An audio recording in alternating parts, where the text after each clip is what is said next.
Surely, at this point, you've seen Imperial Yeast's amazing selection of high-quality brewing yeasts over at imperialyeast.com. But you might not be as familiar with Imperial Yeast's special order yeast bank. In addition to their tried-and-true core strain selection, Imperial Yeast has a number of ale or lager strains, Brettanomyces, Kveik, and other yeasts available for special order. If you're looking to match a yeast strain currently in production, or just looking for something new to play with in the brew house, reach out to Imperial Yeast customer service to see what they may have in store. Special order strains are subject to a 10-liter order minimum and require a 2 to 3 week propagation time, but they might just be what you're looking for your next brew. You can get more information about Imperial Yeast's special order strains by calling 503-477-5826 or emailing customerservice@imperialyeast.com.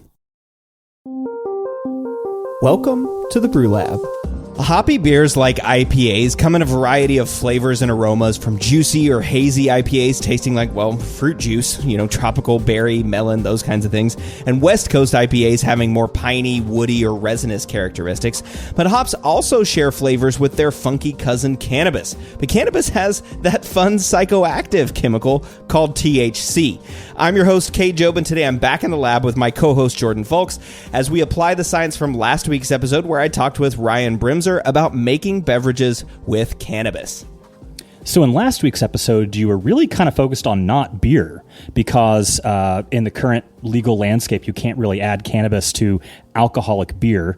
I know that there are some NA options that are, I guess, NA-THC, but as we learned in the last episode, it could be in fruit juice or seltzer or water or soda and things like that. And so maybe today we can talk a little bit more about beer, because as homebrewers, we can do anything we want.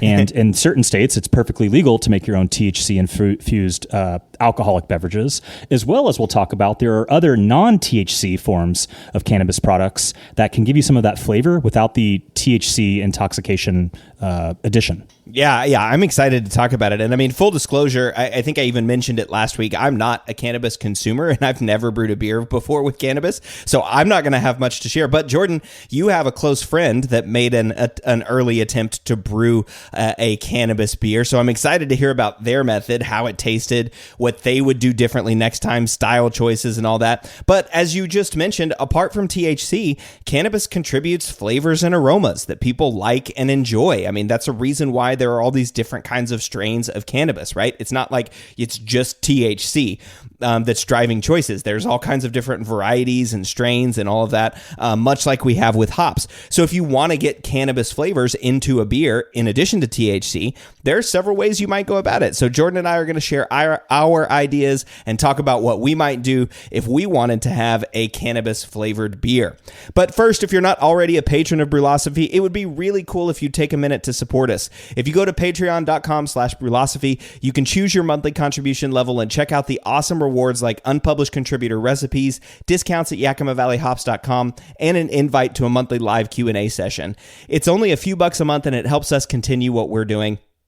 And this month's Q&A guest is my friend and colleague, Dr. Scott LaFontaine. You should recognize him from doing the initial research of the dry hop saturation points, but also his more recent research on rice malt. So Scott is one of the brightest up-and-coming brewing scholars in the United States and probably in the world.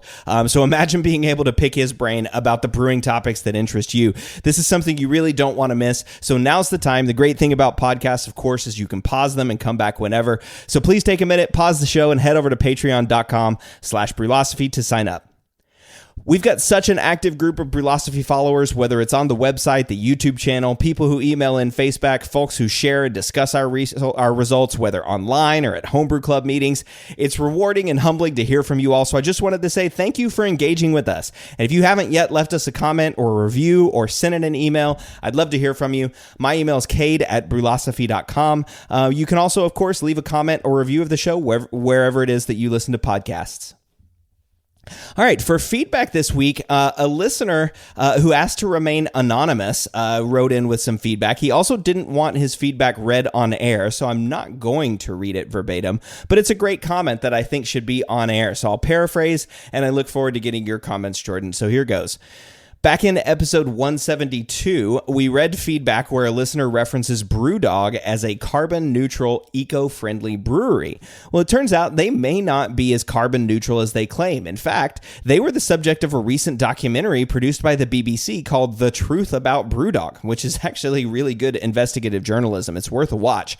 And it shares a bunch of what I'll call gotchas, where Brewdog makes a marketing claim that is likely unsubstantiated by actual practice. So sort of germane to this feedback where we were talking about carbon neutral and eco-friendly, Brewdog claims to be carbon neutral in part because they allegedly plant trees to offset their carbon footprint. But at least as of the time of this documentary in January 2022, according to the documentary, Brewdog hadn't planted any trees despite making claims of carbon neutrality. So yikes. There's also a number of other scandals like worker abuse, taking advantage of the unhoused, and much, much more. So again, yikes. Maybe Brewdog isn't the best for a carbon neutrality episode. And I want to thank that listener for writing into this feedback. But Jordan, I'm sure there are breweries out there making real cultural change rather than that greenwashing stuff that it seems like Brewdog is maybe printing on their cans. Yeah, I think that when we got this initial comment about Brewdog, I was a bit skeptical. Not that I thought that they had this many problems related to greenwashing, et cetera, but there is a bit of a system related to kind of net carbon neutrality where you're purchasing credits. And I guess I'm just a bit of a skeptic of that system, but it's too bad to hear that they're maybe scamming us more than we thought. But there are great examples of breweries out there that are doing really meaningful things on the sustainability front. I think that the organic breweries, there's not that many out there that make their beers solely with organic ingredients. That's a great example. Hopworks here in Portland is one such example. I'm sure there's other breweries out there that are doing things like, solar energy or things on the wastewater front. I think New Belgium's pretty good about some of these sustainability practices. So it's a shame that Brewdog might be all talk, not so much on the walk, but I know there are better examples out there. Yeah, for sure. I mean, that was one of the biggest things. I went to New Belgium's facility out in Asheville, North Carolina, and they've got their own wastewater treatment plant right there in the facility. And I think a bunch of other breweries have that. Real Ale has one in Texas, and I think Sierra Nevada on both coasts on their Asheville and their California location. I think there are breweries out there that are doing this and making real cultural change. It was kind of shocking to me to hear that somebody like Brewdog would sort of put themselves out there in that way, right? Like make these claims and then just totally not substantiate them. Now, of course, this is according to a BBC documentary. I'm not trying to slam or lambast Brewdog, but I did feel like since, a listener said, hey, reach out to Brewdog. They're carbon neutral and eco-friendly. Turns out they might not be. And I felt like that needed to be said on the show. So again, anonymous listener, thank you for sending in the feedback and letting me know about this controversy. Hopefully you're okay with us talking about it on the show. And if I do get someone from Brewdog to talk about this, I'll certainly be asking them these questions. So, all right, after this short break, we'll be back talking about brewing with cannabis and maybe getting cannabis flavors into beer.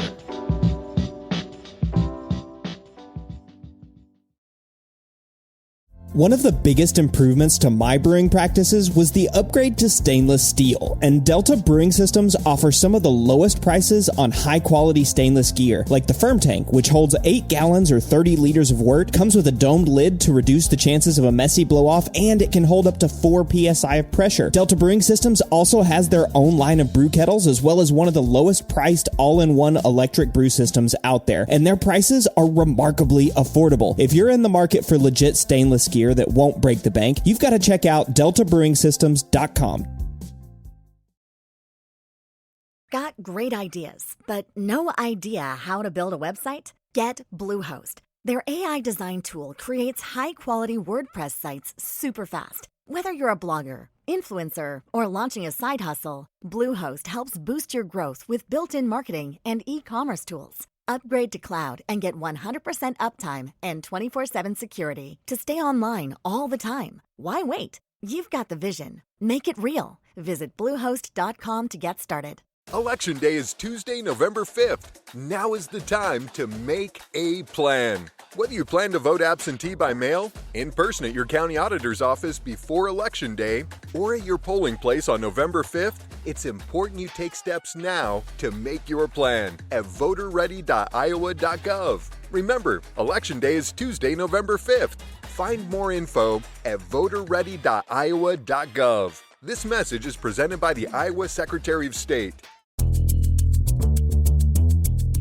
Okay, it's official. We are very much in the final sprint to Election Day. And face it, between debates, polling releases, even court appearances, it can feel exhausting, even impossible to keep up with.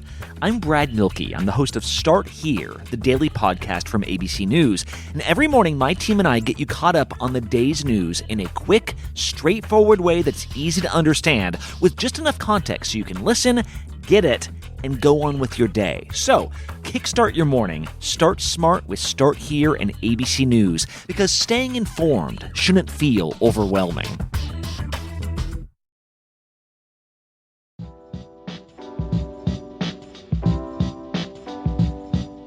Hops and cannabis are distantly related cousins in the Cannabaceae family with several key differences, but the main one for today's purposes is that cannabis has THC, a psychoactive chemical that, according to AI, is used, quote, to manage and treat chemotherapy-induced nausea and vomiting and to stimulate appetite. Yeah, okay. Well, yeah, and I think that historically cannabis has, or at least in the modern era, was associated with a smokable substance.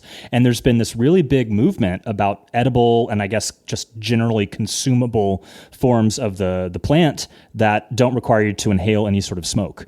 And the legalization of recreational cannabis, and I guess probably medicinal cannabis in other states, has really contributed to this. And now there are even THC drinks. And why not combine the best of both worlds and put them in a beer?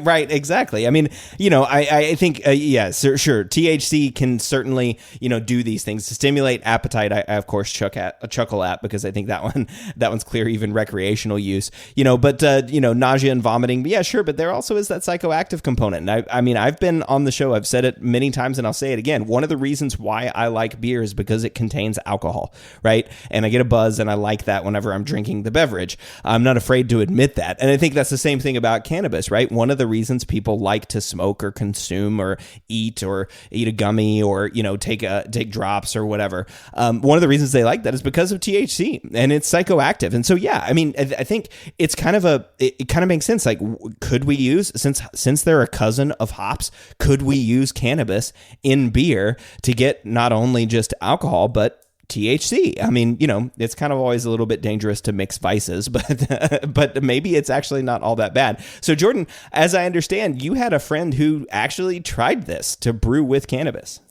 Yeah, so I had a friend who was an early home brewer, and it's probably back in the day was a common, you got to make a pepper beer and you have to make a cannabis beer. It was one of those early home brewer rites of passage.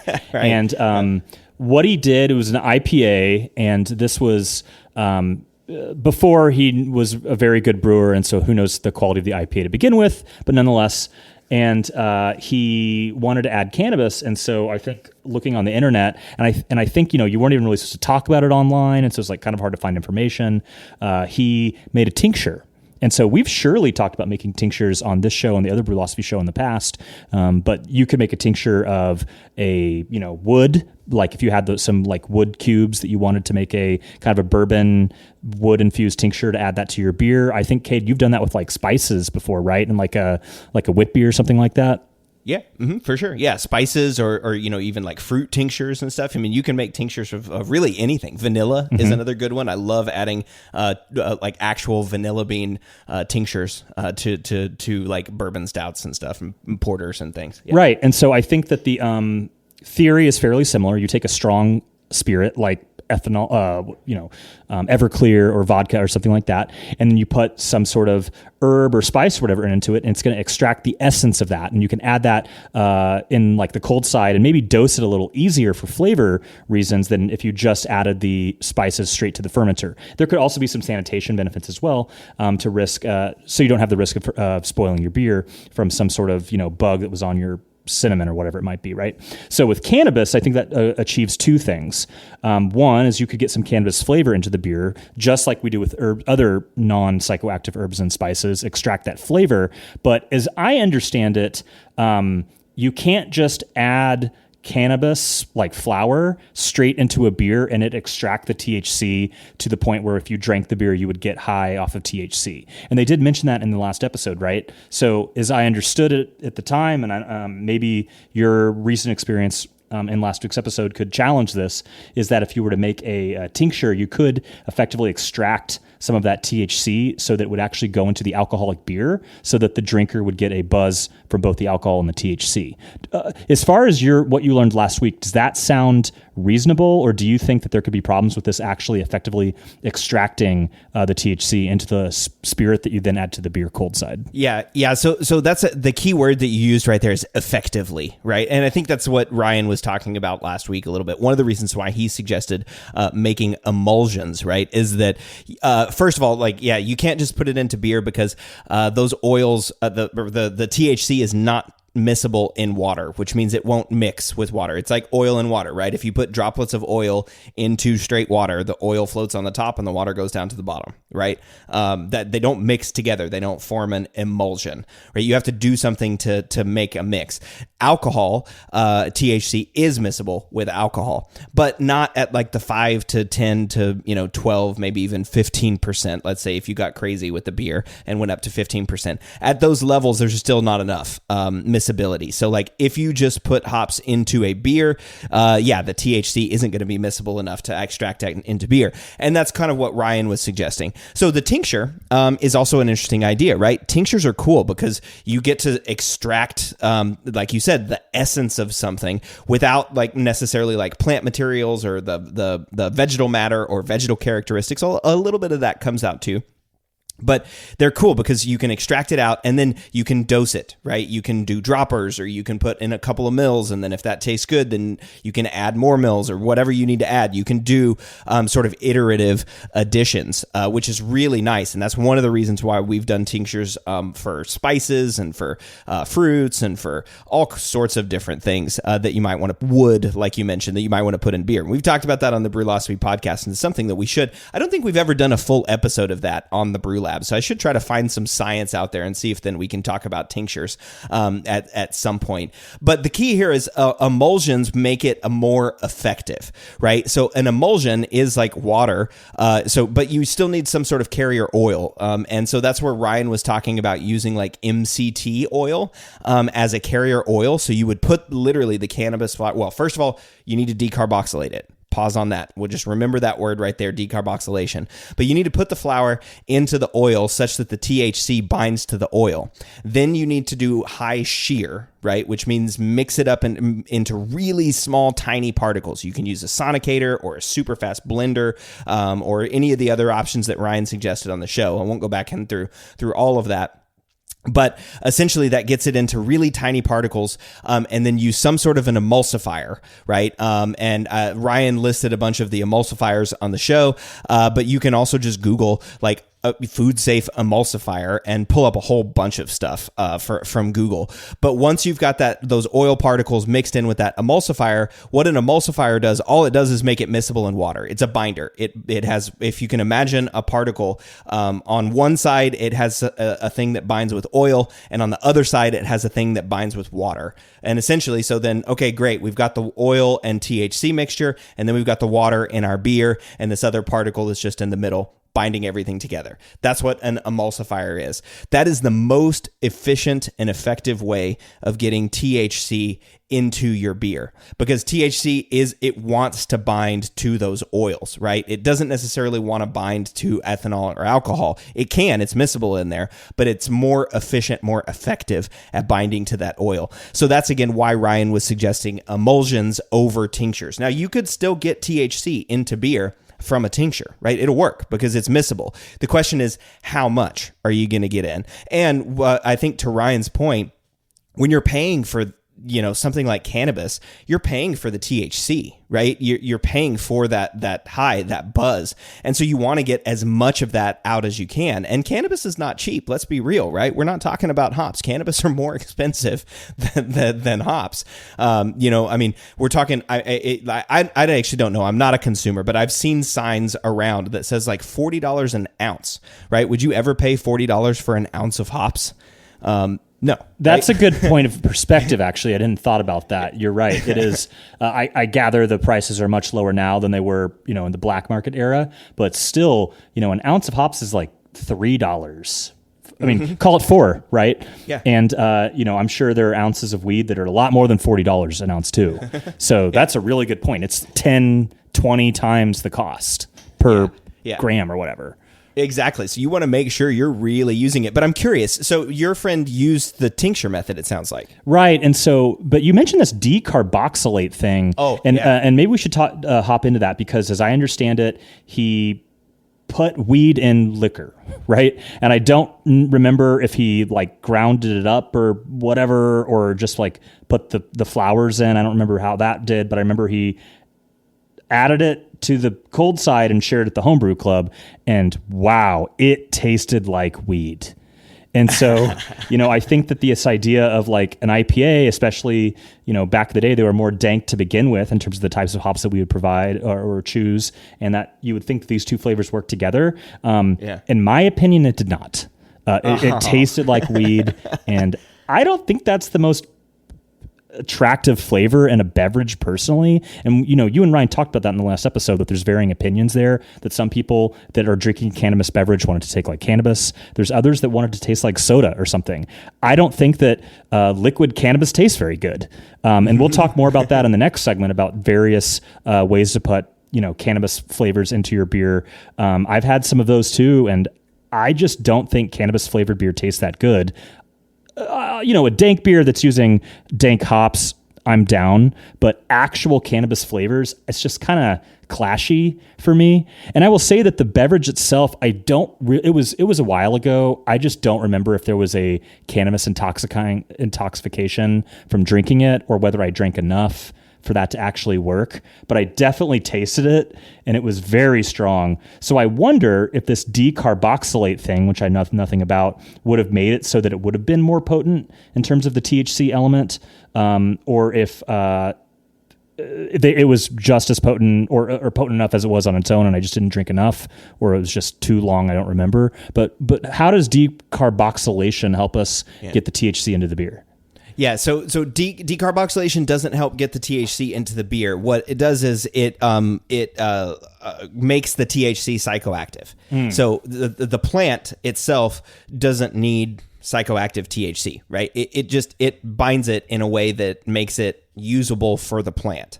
Okay, so decarboxylation is where you decarboxylate the molecule to make it psychoactive THC. Essentially, you take off a carboxyl group and it becomes psychoactive, or it becomes usable as a psychoactive. I don't exactly understand all of the chemistry, but the point is, the flower, if you go out and harvest a cannabis flower, even if it's got THC as a percentage of it, right, it won't be psychoactive until you decarboxylate it. And the way you do that is by heating it up. Right. And so Ryan was suggesting that there are products out there that have already been decarboxylated. Like, for example, there may be some THC oils at like a cannabis dispensary that you might have access to if your state where it's legal. For example, here in Oregon, I know when you go into a cannabis dispensary, there's a whole range. It's like going into a candy shop. There's like, oils and literal candies, and suckers and brownies and then there's just a huge wall of cannabis. But these oils might be decarboxylated already, or they might not. You might have to heat them up before you consume them. All that's doing, that decarboxylation step, is making sure that it becomes psychoactive. So that's a super important point, though. If you go to the weed store and you buy cannabis flower and just dumped it into beer, you wouldn't get psychoactive THC because it hasn't been heated up. It hasn't been decarboxylated. You would have to do something to decarboxylate it. When you smoke it, right? When you smoke cannabis, that's decarboxylating it, right? You're burning it. You're heating it up. It's decarboxylating. The THC gets released. Boom. You've got it in your system now. So that's the part of it. That's the first step. So decarboxylation, heating it up. And there's a bunch of recipes and stuff online. Also, like Ryan mentioned, I won't go through like a full recipe because I think, one, you should listen to the episode with Ryan, listeners, if you're interested in that. But also, everything is written down online in various places. So check that out. Check out decarboxylation, mixing with a carrier oil, and then doing some sort of high shear mixing and adding an emulsifier to make an emulsification. That's kind of the best way to get your THC in there. But the question, Jordan, in using that tincture, it's interesting because I don't know how much THC actually made it into the beer. Maybe it was a lot, maybe it wasn't very much. But I kind of wonder about this clashing buzz, right? Like if you've got a 7% IPA and you drink it, you're going to get a buzz. Are you going to know that it also had THC in it? Is the buzz going to be different? Is the high going to be different? I mean, I have no idea. I've never had a THC beer or, compared it to an alcohol buzz. I know, though, that cannabis users would say that the high is different. Yeah, it's a very different euphoric experience whenever you smoke or take or consume cannabis than when you drink. Well, what I just personally don't think that these two products need to be in the same beverage, right? Like if I want to drink a beer, I'm not trying to add another intoxicant to the cocktail, as it were. And then the other thing is that consuming cannabis, that you can have too much, and you can have too much beer as well. But I think that's one of the nice things about alcohol is the length of the effect is fairly short-lived compared to a lot of substances on this earth, and consuming cannabis, ingesting it, that can last a long time. And, that's the other nice thing about alcohol is the onset's quick. And you're like, okay, I've had too much to drink. I've got to stop. Right. With cannabis, you might have too much before you realize you've had too much. Yeah. And yeah, that's true. In the dosing, like you could have one cannabis gummy and be, totally destroyed, but one beer's not going to do that to you, right? And so that's the other thing is, I guess I'm not like chugging bottles of vodka or anything, but generally speaking with beer, the subject of this podcast and our favorite beverage, you can have a few before you start to feel, too much. And so that's one thing I just don't really personally identify with a cannabis beverage is like, the dosing, it's like it seems too risky, and so I don't need it in beer to begin with. I've never had a cannabis beverage outside of this one that I mentioned that I tried a while back. That was a homebrewed attempt, but I've never had a cannabis beverage from a dispensary or anything like that. So to me personally, if you want to do cannabis, do cannabis. If you want a beer, have a beer. You could even do them at the same time, but in my opinion, they don't need to be in the same beverage. Due to A, mixing intoxications, and B, it doesn't taste good, in my opinion. And that's just me, is I don't think that cannabis drinks taste good, at least the limited exposure I've had. So I don't know. Have you had a cannabis beverage that didn't have THC in it, but had a cannabis flavor from a terpene or something? No, I haven't. I haven't had a cannabis flavored beverage in it. And the reason why is because of the flavor. I mean, you mentioned that, right? Like you don't like the flavor of cannabis, mixing it with beer, right? Like that you described it as like clashing, right? I just don't like cannabis flavor. Well, I say that I might have to walk that back in the future. And because I know that because I've had recently some decent experience smelling through different hemp varieties.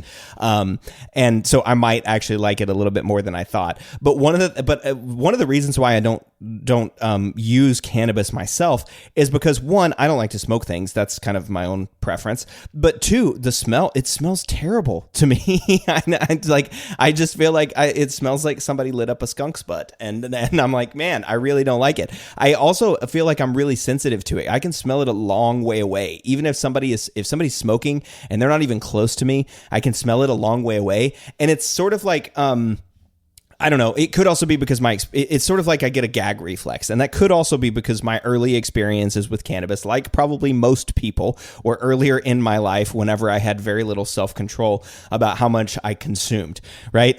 And I'm not saying that I overconsumed of cannabis when I was young, but I definitely overconsumed of things like alcohol, and paid the price. And usually when I consumed cannabis, it was in the presence of alcohol, right? I wasn't just smoking weed. I was mostly drinking and smoking. And those nights didn't end well. So I think that's it's also the reason why I don't drink Jack Daniels anymore. I have nothing against that whiskey. A lot of people like it, but if I smell it, it's going to create a gag reflex to me. But the point here is flavor, right? That's a long-winded way of saying that the flavor of it to me is what I don't like. But a lot of people love that flavor, right? And that's why they love cannabis. They love THC. And I think there's a lot of people out there that would go, hell yeah, I'm going to put cannabis in in beer, let's do it, right? Like, let's go. I love that flavor. I love that characteristic. I really want to do it. And so that emulsification is one way to do it. Of course, your friend's tincture beer. I'm wondering, does your friend, I don't know if you've talked to them about this before we'll head to the break here in just a minute, and we'll talk about getting cannabis flavors into beers. Before we do that, I'm wondering, would your friend do that again today? Would your friend make another cannabis beer? And if so, would they do anything differently, or would they just be kind of like you and say, no, I'm not doing this anymore? I don't think they've made one since, so I guess that is probably indicative of that, but I can't speak for them. But I'm in a very active homebrew club, and we never see stuff like this, and it's not that the entire homebrew club abstains from cannabis use. I guess that it's not like a particularly cannabis-oriented group by any means, but I just think that the market trends aren't really there, and people just aren't that into it. That being said, it's not for me. I don't want THC in a beer, and I don't want hemp or THC or cannabis flavors in a beer, but not everyone's doing me, right? And so we want to make sure that we've got everyone covered in this episode. So I think in the next segment, we can kind of talk more about what are some other ways to get cannabis flavors into beer without having to actually deal with the raw flower. Yeah, and of course, like you mentioned earlier, one of the things that we spent a lot of time talking about last week with Ryan is beverages that aren't beer, right? And how you can use THC. So again, I'd encourage you, go back and listen to that episode with Ryan to talk about ideas for beverages that aren't beer. But if you want cannabis flavor in your beer, there are a lot of different ways that you might go about doing that. Jordan and I have some ideas, some opinions, and we'll talk about those when we come back from this break.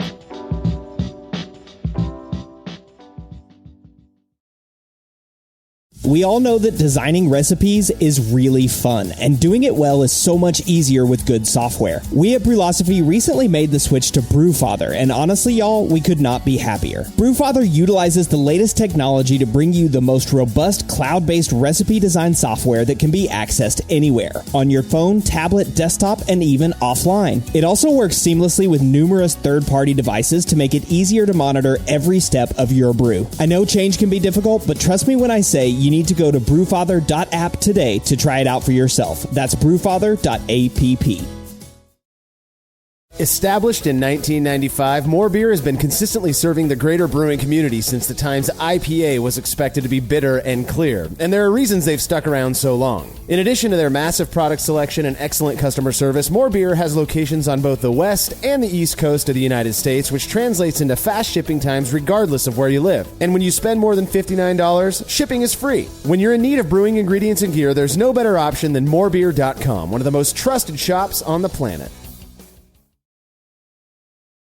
Election Day is Tuesday, November 5th. Now is the time to make a plan. Whether you plan to vote absentee by mail, in person at your county auditor's office before Election Day, or at your polling place on November 5th, it's important you take steps now to make your plan at voterready.iowa.gov. Remember, Election Day is Tuesday, November 5th. Find more info at voterready.iowa.gov. This message is presented by the Iowa Secretary of State.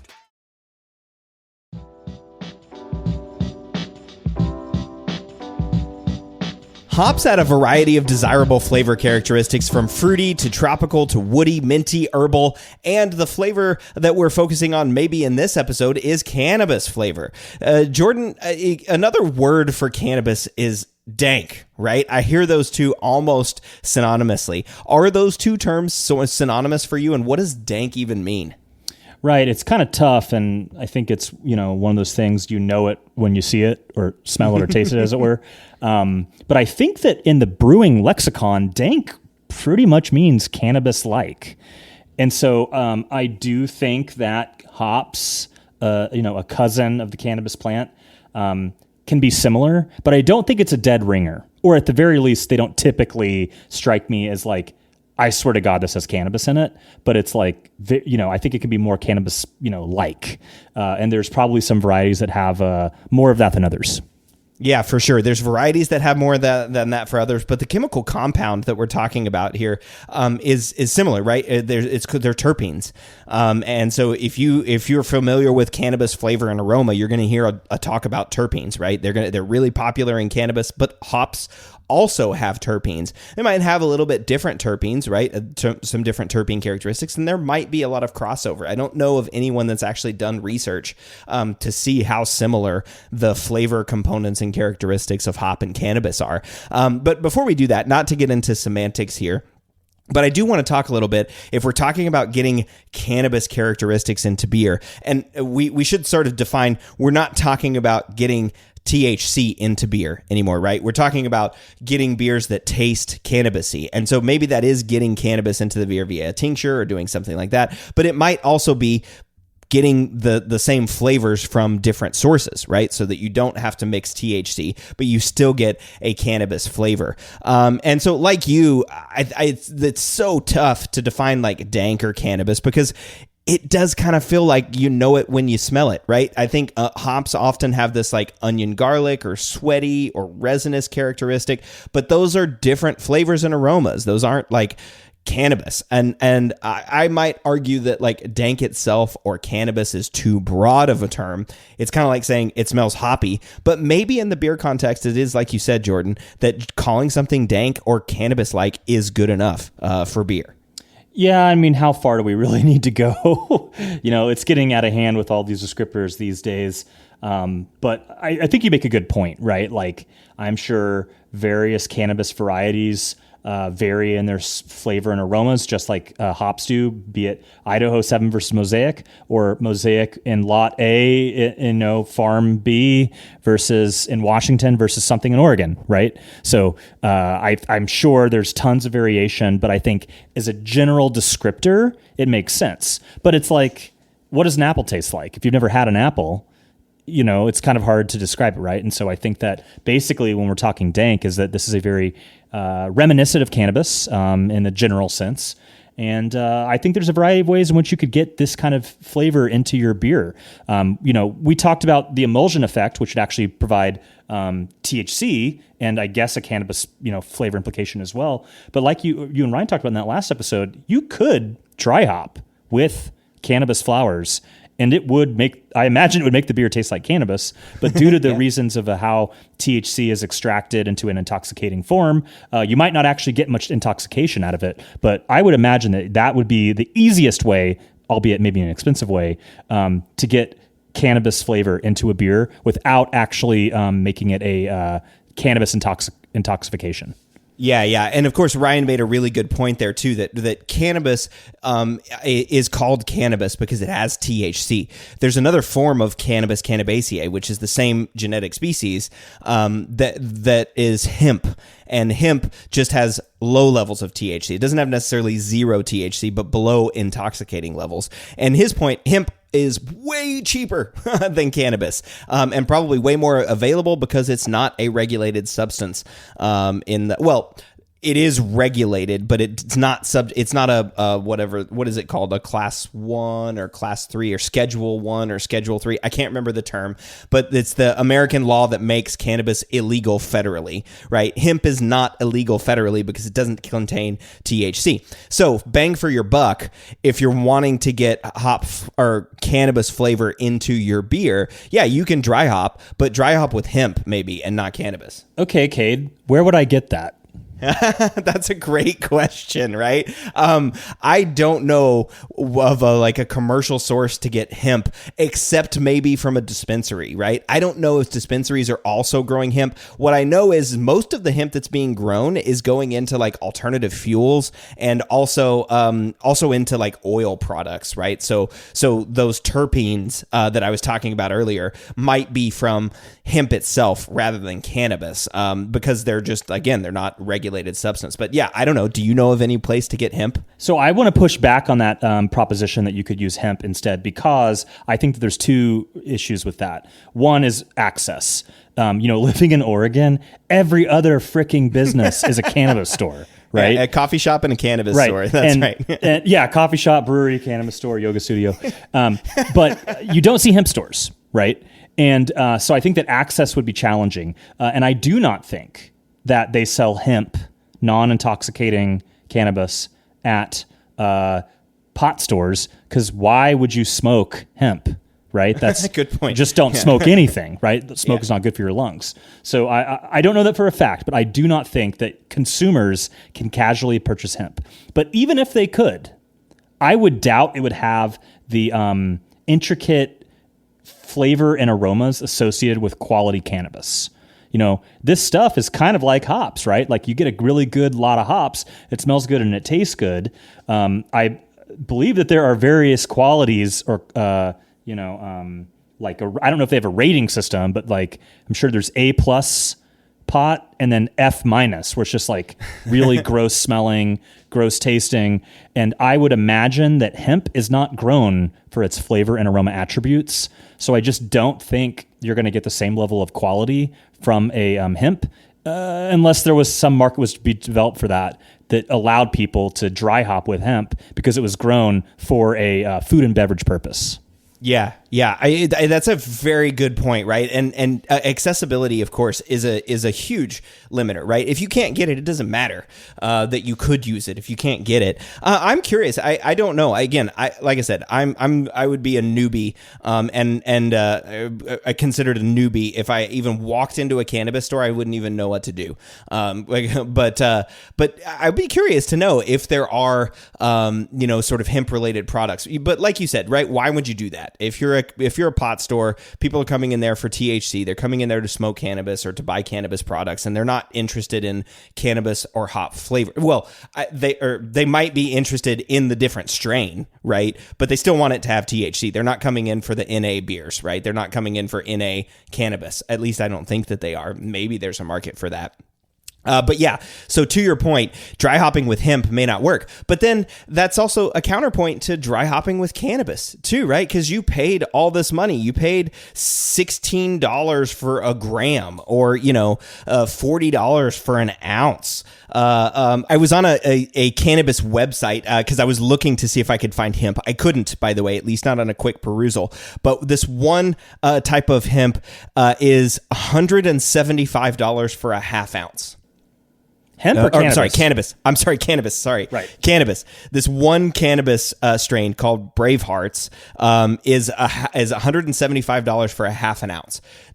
So are you really gonna dry hop with that in your beer? Well, and especially with the levels of dry hops that I'm going at, with like 10 ounces of dry hops of hops right. in a dry hop load in a 5-gallon batch. So. Yeah. I mean, even if you could find, $100 ounce or whatever, that would be $1,000 at that rate, right? So I think this poses a couple questions. One is, and we don't know the answer of this, is are cannabis buds or flowers or whatever it is equivalent to dry hop cones in terms of the weight that you would use to achieve the flavor impact that we expect from hops relative to the amount of weight that you're using? Notably, they're both dried. And so I think that they're kind of cousins and have similar kind of growing profiles. I guess cannabis isn't grown on a vine or a vine or whatever. But maybe you don't need to use an ounce per gallon or 2 ounces per gallon to get a cannabis flavor. And so I think that if you were to do this, this would probably be more realistic if you were a home grower or had a friend that grew or had, worked at a dispensary and they had a bunch of product they needed to throw away or something. It just seems prohibitively expensive unless you really only need, a few grams or something to get some sort of impact. But again, we talked about tinctures in the last bit. That would be a way more cost-effective way. You wouldn't need to use as much, I would imagine. But, if you have free flower laying around and you want to give it a shot and you want cannabis flavor in your beer, certainly would be the easiest way to add it if cost isn't an issue. Yeah, and I would suspect, again, like you said, we don't know, so we're just spitballing here. I would suspect that you could use way less cannabis to get cannabis flavor into beer than you could hops. And there's a very key difference in the way that they grow. Hops, the lupulin oil, is underneath the bracteoles that kind of form the cone shape, so they're shielded away. Cannabis is not. Their oil gland, I don't know exactly what it's called, but their oil gland is on the outside of the flower. And so if you walk through a hop field, you're going to get scratched up by the vines, right? But you're not going to actually get hop or oils like stuck to your skin. You're actually going to have to break open that cone, rub it to like get that hop aroma and flavor. If you walk through a cannabis or even a hemp field, you're going to get sticky goo all over you as you walk through. And so I would imagine that there's a much more dense amount of those aroma contributions. So you might be able to get a sizable aroma contribution from 1 gram of cannabis. I don't know. I haven't done it myself, of course, right? But I kind of doubt that 1 gram would do much in a 5-gallon batch. Again, I don't know because I've never added cannabis flowers to beer. But maybe a half ounce would. And if you could get it on the cheap, maybe less, right? Yeah, I don't know. Maybe 2 grams, maybe 3 grams. I don't know. Again, I don't know. Maybe if you did a tincture with that amount, that would give you more, or an emulsion, right? If you did an emulsion with 1 or 2 grams and you really pulled out all those flavors and characteristics, maybe something like that would work. But I think the long and the short of what the point Jordan and I are trying to make here is dry hopping doesn't sound like the best way to go about this. Right? And if you're trying to get cannabis flavor aroma into beer, there are other ways that you could do it. Now, we talked about emulsions. Again, that was the subject of the whole episode last week, so I'm not going to go back into that. We talked about tinctures just before the break. But what if we tried to use things that are the flavor components or characteristics, but don't come from like the whole flower, or right? And what I'm talking about here, we have a whole bunch of advanced hop products that give you cannabis or dank flavor characteristics for beers. So if you want cannabis flavors, could you use those hop products? And I'll give you an example. One of the ones that we haven't yet talked about this on this show, Jeff Daly, if you're listening, we got to get on the show and talk about this, is Euphorics. This is a new product from John I. Haas. And one of the products that they have on there is Cosmic Guava. And so, again, well, I guess I should say what this is. So Euphorics is a new product that adds complex flavor and hop aroma to any beer or beverage. It's a cold side edition. It's made with 100% natural hops and other botanicals. So this is not just hops, right? It's hops and fruit. That's what Euphorics is. And so it's completely water soluble. It can be added in the cold side directly into the finished product, however you want to do it. It's extremely potent. Jeff talked about it the last time I had him on the show. And so something like a Euphorics might give you that cannabis flavor. And for example, there is a euphoric, notably it's called Cosmic Guava, and I'll read to you what they say on the website. They say Cosmic Guava provides flavors of ripe guava, fresh basil oil, cannabis, candy-like notes of bubblegum, and tangerine. So if you want to get cannabis flavors or aroma in the beer, something like Cosmic Guava Euphorics might be a great option. And Jordan, have you brewed with Cosmic Guava? Or Guava, have you brewed with Euphorics yet? I have a pack of Euphorics in my fridge, and I cannot wait to get going with it. So it's definitely on my short list, but I haven't used it yet. But I think that this is a really promising way to get cannabis flavors into your beer. There's obviously some straight hop varieties as well that lend themselves to more cannabis-like flavors, but a little birdie tells me that we might have more to say about that in a future episode. Yeah, we do. There's a little birdie for sure. As I understand, there's the sensory team at YCH is giving a presentation on dank flavor and aromas. So we might try to get them on the show and talk about that in the future, about how to get dank flavor and aromas into beer. But okay, so you've got Euphorics, and then of course another way that you could do it is using something like a terpene. It turns out that there are a lot of companies out there that are extracting terpenes terpenes from cannabis in order for you to get cannabis flavor in different things, right? Into, say, brownies, for example, or gummies or anything else. You really want it to taste like cannabis and not have to get that from the flower, from like ground up flower. You want the flavor and aroma of cannabis. And what we found on More Beer is that there's a company out there called Abstracts, which has been making terpene extractions, but they actually sell this on a homebrew scale. Are you talking like it says 5 mils of this thing that they call brew gas, Abstract brew gas, which is terpenes extracted from cannabis. And so you can get a 5 mil version for $12 or a 1 ounce version for $24. And these are actual terpenes that are extracted out. Now that's at least this one. The one I'm looking at is King Louis the 13th. I have no idea if it actually works or what it tastes like, but it says it's terpenes extracted from cannabis, and you can use it directly into beer. So you put it right in. It says 2.5 mils per 5-gallon batch for a moderate dank impact, but you can add it at any point in the cold side in fermenter, keg, or bottling bucket, and then they say, or even add a drop or two to spike your finished beer in the glass. So that might be as close as you could get if you wanted cannabis profiles to actually inject cannabis terpenes into the beer. Right. And a key, component of this is it's not intoxicating. And so it's legal to sell to all 50 states. I would even assume perhaps internationally, because it's not a, THC product. It's just the cannabis flavor. So I actually somewhat recently had a cannabis terpene beer here, actually from your hometown, and it was an IPA that used cannabis terpenes. So it was sold at the grocery store, whatever. It was no THC at all, but it had that cannabis flavor. And whoo-wee, did it have cannabis flavor? And like I said at the top, it is just not for me. I don't appreciate that flavor in a beverage. It was really intense. I shared it with a friend who's like not a cannabis consumer at all. Maybe he's never even tried it. And but he's a brewer, and he appreciated the flavor, and he was able to, kind of jive with it. So I thought that was interesting that someone that had like maybe even never tasted cannabis in his life kind of liked the flavor. But to me, it was just like, this is gross. This is like, I do not understand the appeal. But I mean, I would assume they sold out and it is selling. Right. There's got to be a market for it, but I'm not that market. Yeah, I mean, I think there are. I think there's a lot of people that use THC and so like these flavor characteristics and want those in their beer. I'm like you, Jordan. If it smells like overly cannabis or overly weed-like, I'm like, oh man, I'm gonna set this one down and go for something else. So there are these products out there, and your results may vary, right?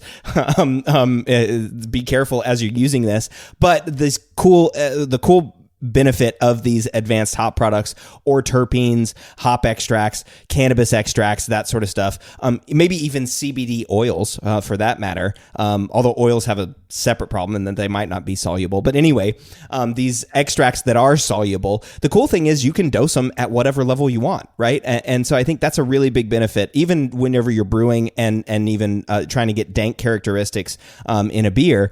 Then yeah, you can use these sorts of things, dose a little bit, or dose it in the final beer and then do your calculations and then dose it into the keg or into the fermenter or however you want. And then, yeah, you can hit that cannabis aroma or flavor in your beer. So I think those are really, really promising future of brewing. And I think as these products become more and more available and brewers get more and more used to them, I think we're going to start seeing all kinds of beers out there with these flavor characteristics that are going to have, euphorics or added fruity characteristics or whatever that we're trying to get in. Not just, brewed with fruit or brewed with coconut extract or whatever, but actually dialing in some flavor profiles here with flavor. So I think that's going to be a fun future. But you mentioned earlier too, Jordan, one of the things that we could do if we're trying to get cannabis flavors and we're brewing beer has hops in it. Hops have some of these flavor characteristics. Couldn't we just use a dank or a cannabis-like hop variety? Yeah, I mean, I think like we kind of said at the top of the segment, you could have a cannabis-like beer, but unless you're using some sort of actual cannabis product or cannabis derived product, it's not going to be truly true to type. But there are definitely some hop varieties that have a dank character. And for my money, that would be my approach, right? Because I like a dank IPA where it's using danker hops, but just the cannabis flavors in beer, they don't do it for me.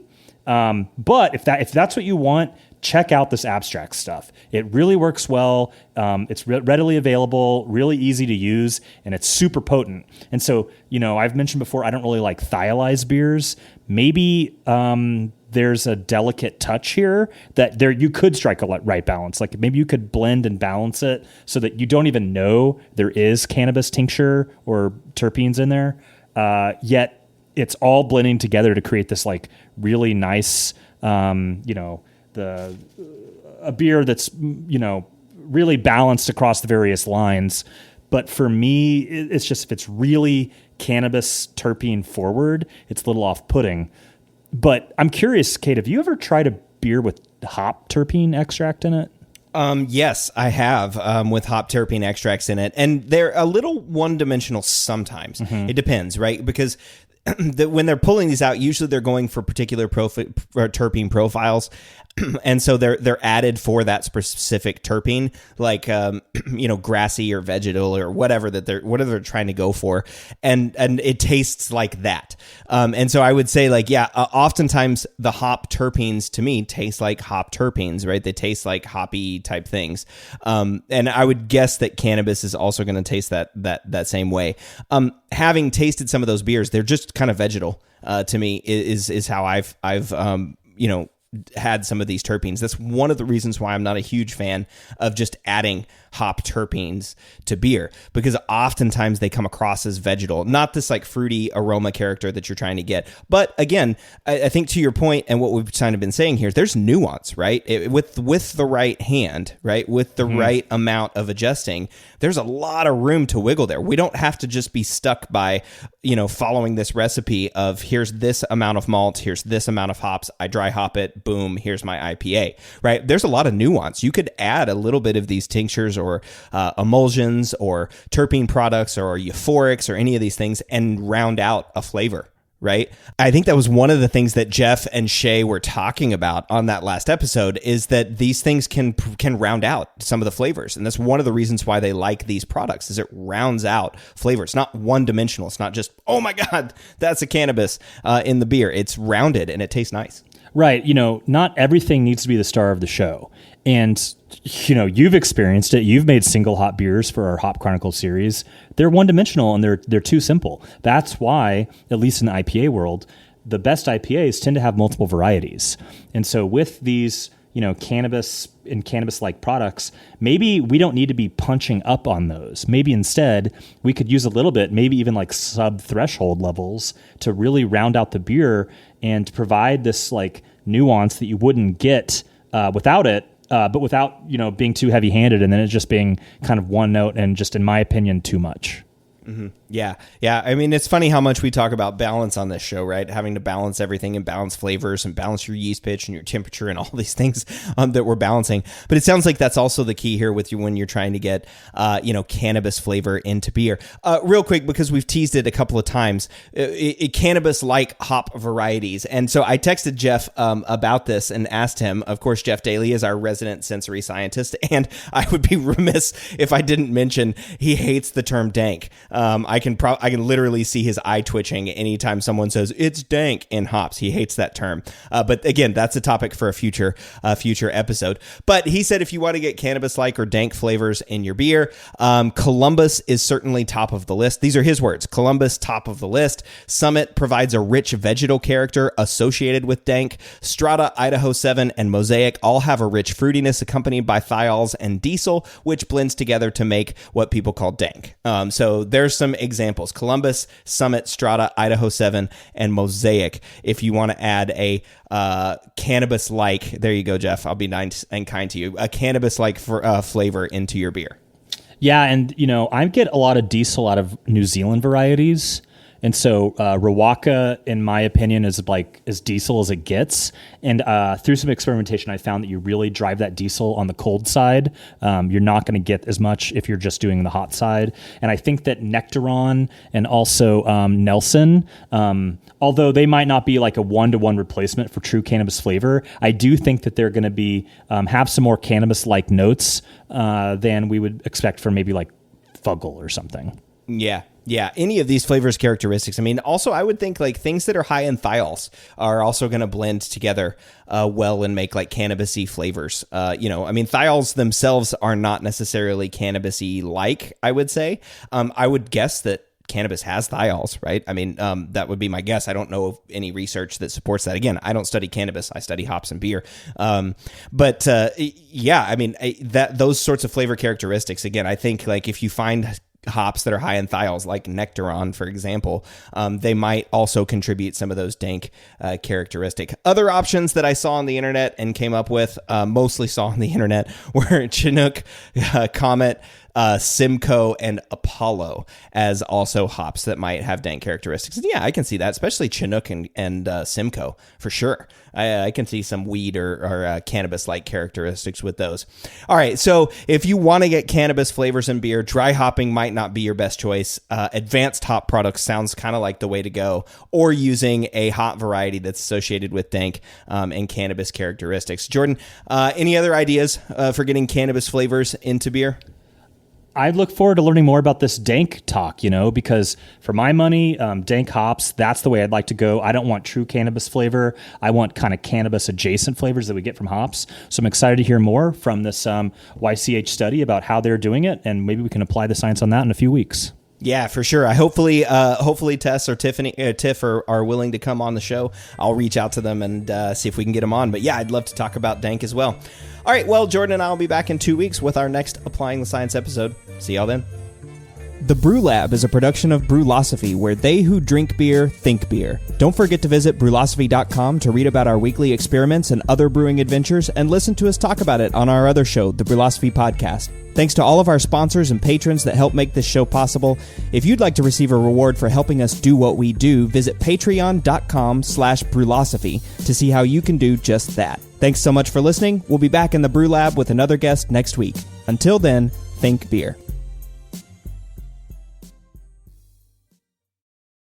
While farmers work hard to grow the best crop, their Iowa Corn Checkoff investments are working to foster industry connections to help companies replace petroleum with corn. Additional research is finding even more uses for corn and discovering new ways and practices to help farmers get the most out of their crop. The Iowa Corn Checkoff, working hard for Iowa's corn farmers. Go to iowacorn.org to learn more.